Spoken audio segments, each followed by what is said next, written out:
G'day everybody, Johnny Seville, Acorn Wealth Corp, and this is Executive Summary, and we are rocking and rolling into towards August. So far, this has been a perfectly beautiful technical market. Again, we talked about the fact that we'd broken the open range to the downside when we released the Executive Summary on Tuesday, and you can see so far so good, volume picking up to the downside. Now, that's excellent for all the shorts. Things have been dropping beautifully. Beware of the nature of a bump and run formation, though, that typically it does run up, does hit resistance and pull back at the bump and then possible run. I don't trust this market, but just be wary of it. Often these do pull back and can come down to, for example, like the 150-day moving average, which is going to come in around 2080, 2090. That could be a possible. That's going to be a resistance point to this decline, and as well the Fibonacci's. If you have a look, that comes in at 2080 and 2090 as well on the Fibonacci. So 2090 is going to be the number to watch as we fall. Now, either way, we are technical traders, so a good strategy can make long in a short market and can make money short in a long market. So we'll give you a little bit of a look at both sides of the equation today.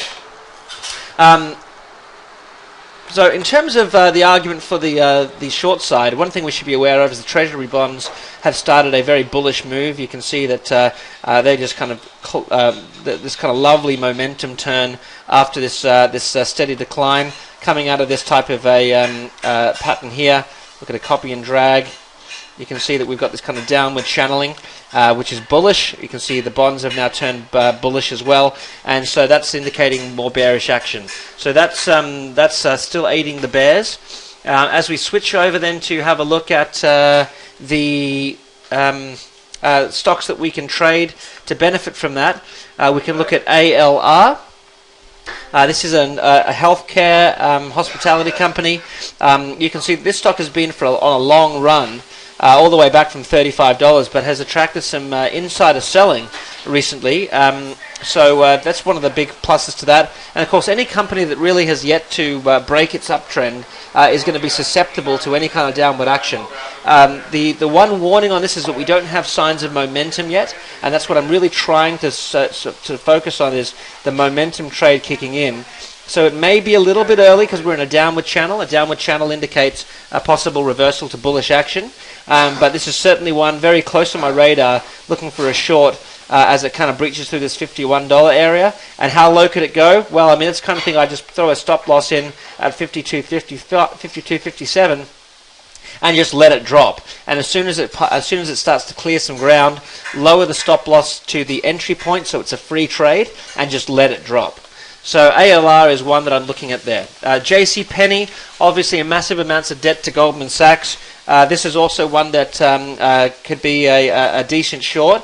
This is looking like it's consolidating in a triangle.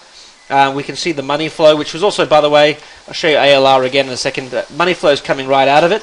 A breach of this support could bring JCPenney all the way down to at least $7.30. So that would be a nice $1.20 move, which is about 15%, could go even lower. Again, ALR, the money flow on that you can see here,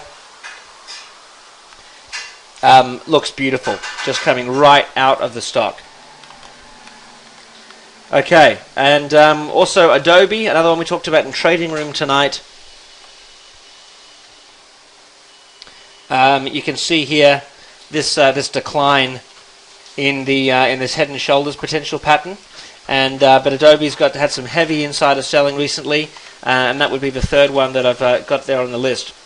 Now we've got two potential longs as well, which are kind of stocks beating to the marching to the beat of their own drum. We've got BCLI, Brainstorm Therapeutics. Now this stock has a history of just making some crazy moves, like just declines in the same kind of fashion, down, and bang, big move, bang, big move, bang, big move. So basically the volume's dried up. is starting to increase again, and the money flow is as sharply shot over zero. So this could be something that, as this declines in this falling wedge, could be an interesting position to look at a long around 340 that could just really go. Very speculative, so it's more one of those fun trades.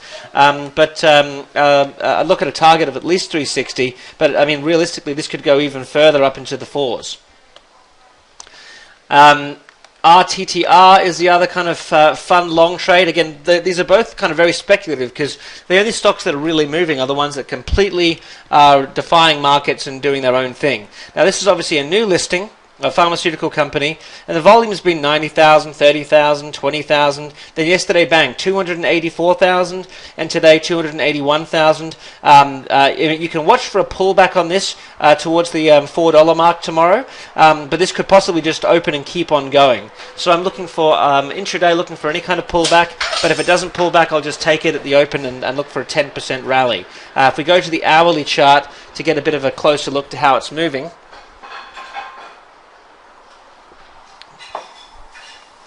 you can see that's where that support comes in. It's right there at $4. So looking there, kind of at 404, or it may just pop straight through and may end up taking it at 445. Those are kind of the areas I'm looking for, and obviously chase it with a tight stop. So that is the kind of way we're looking to trade this.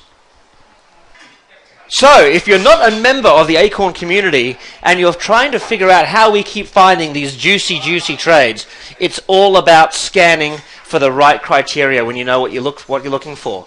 And we are having a free event hosted next week on Tuesday at 4:30 Eastern, where we will be going through and showing you all these current trades we're in, a breakdown on the predictions of where the market's going and how to determine that instead of guessing.